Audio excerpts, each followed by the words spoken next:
Ladies and gentlemen, I've got 6 hours left in my monthly THORnews fundraiser.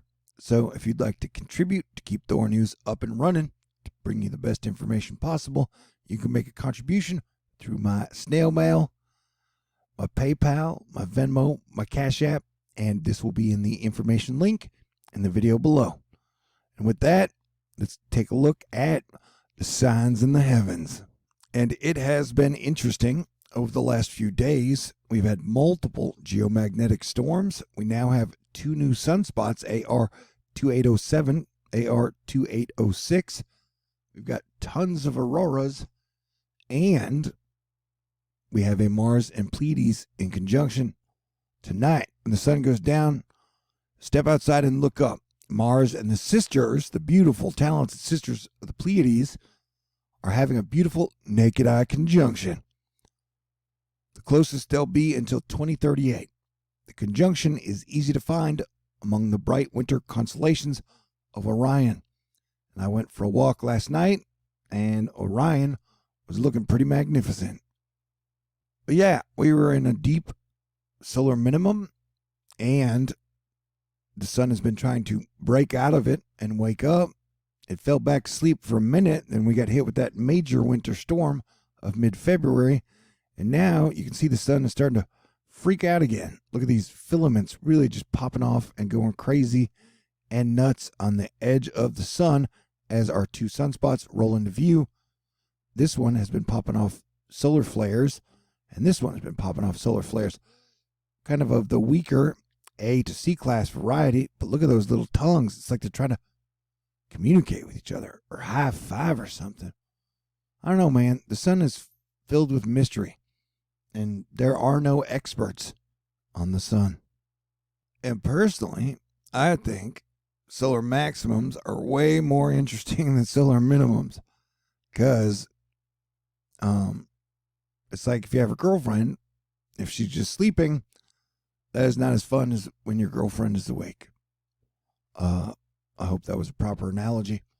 One thing I wanted to point out in this SDO frequency vibration thingy, what my brain is kind of melted, is that if you look at the very top of the sun, look at that kind of coronal hole that goes all the way down. That's pretty wild, you know. Sometimes what if the sun just kind of cracked in half like an egg? Wouldn't that be crazy? And then like a giant phoenix flew out. I mean, it's not probable, but I would guess that it is possible. Because how much do we really know about the sun, bro? You know?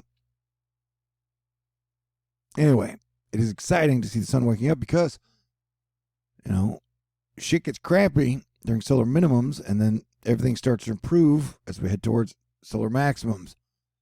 So we are headed towards better days and the spring.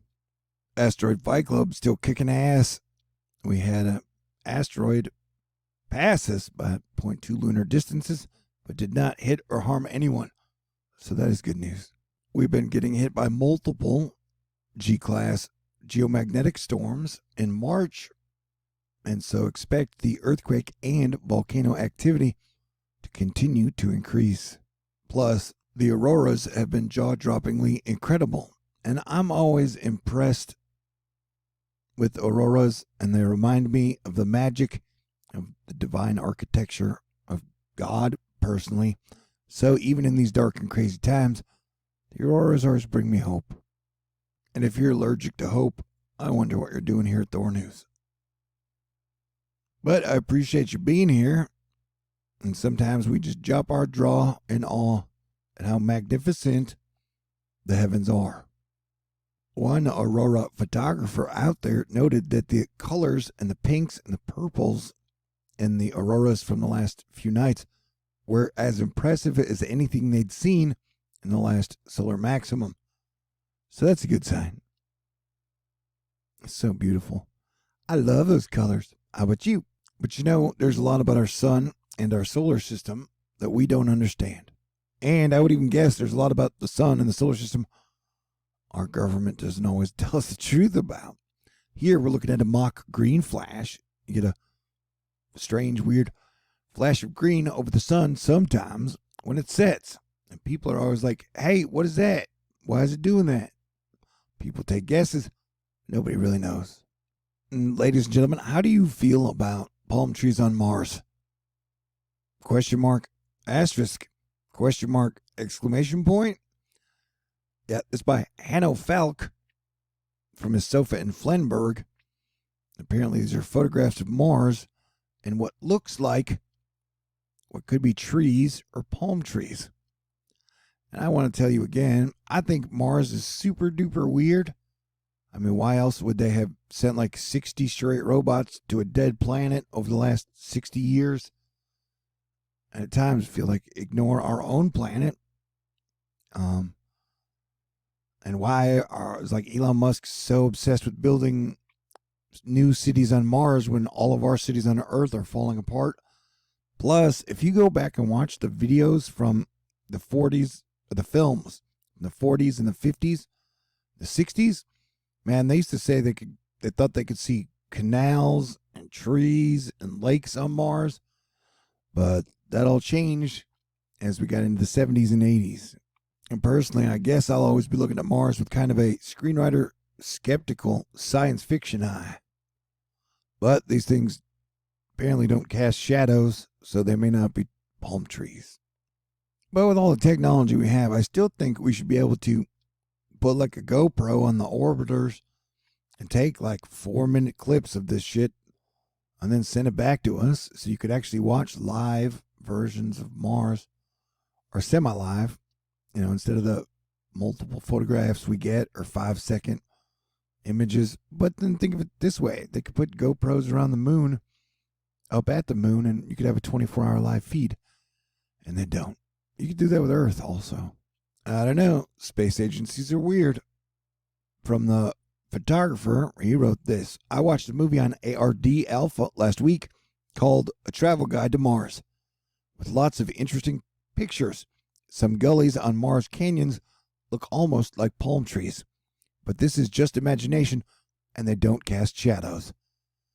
And I discovered a very strange check pattern of the dunes that I made some 3D pictures of. So there you go. So yeah, dude, there is a lot of freaky stuff on Mars, and there are a lot of questions about our solar system and the stuff our space agencies and governments tell us. Think about it. We can put multiple robots on a whole other planet, but we can't feed our people and keep our power grid up and running. Or I guess we could, but we're in a false scarcity economic system, which is kind of makes us a slaver planet. But hopefully, together, you and I will bust out of that one of these days. And we got a much better chance of that happening if the sun comes on strong with a potent solar maximum between now and 2025. But expect things to be kind of rocky definitely over the next 2 years. And ooh, that looks like a dragon. I definitely think we'll be seeing a lot more earthquake and volcano activity, especially with all the gas giants on the same side of the sun, creating virtually no balance in our solar system. All right, I am your planetary defense commander, doing what I can to bring you guys excellent information, ask good questions, and sometimes tell jokes when I'm not as tired. I didn't really get a lot of sleep in February. I may sleep on the 5th. We'll see. All right, and if you appreciate my work and would like to contribute to help me stay up and running and bringing you guys excellent information, you can send me something through the mail, or I got a PayPal, a Venmo, a Cash App, and a Patron, and a whole lot of love and appreciation for everybody out there. You guys are awesome. I've only got $991 left to raise, 6 hours left to go, and I got to say super duper thank you to Benjamin. Thank you to Lone. Thank you to Barbara. Thank you to Ture. Thank you to Jason. Thank you to David. Thank you to Paula. Thank you to Laura. Thank you to James. Thank you to Bianca. Thank you to Pamela. Thank you to Brittany. Thank you to Angel. Thank you to Mist. Thank you to Light Soul. Thank you to Alexis. Thank you to JL. Thank you to Max. Thank you to Lauren. Thank you to Marlita. Thank you to Barbara. Thank you to Arnica. Thank you to Justin. Thank you to Scott. Thank you to Lisa. Thank you to KJ. Thank you to Dan. Thank you to Fairy Tale Inc. Thank you to Andrea. Thank you to Glenda. Thank you to Rick. Thank you to Teresa. Thank you to Brian. Thank you to the Wizard of Oz. Thank you to Joe. Thank you to Daryl. Thank you to Melissa. Thank you to Mike. Thank you to Cody. Thank you to the Texas Angel.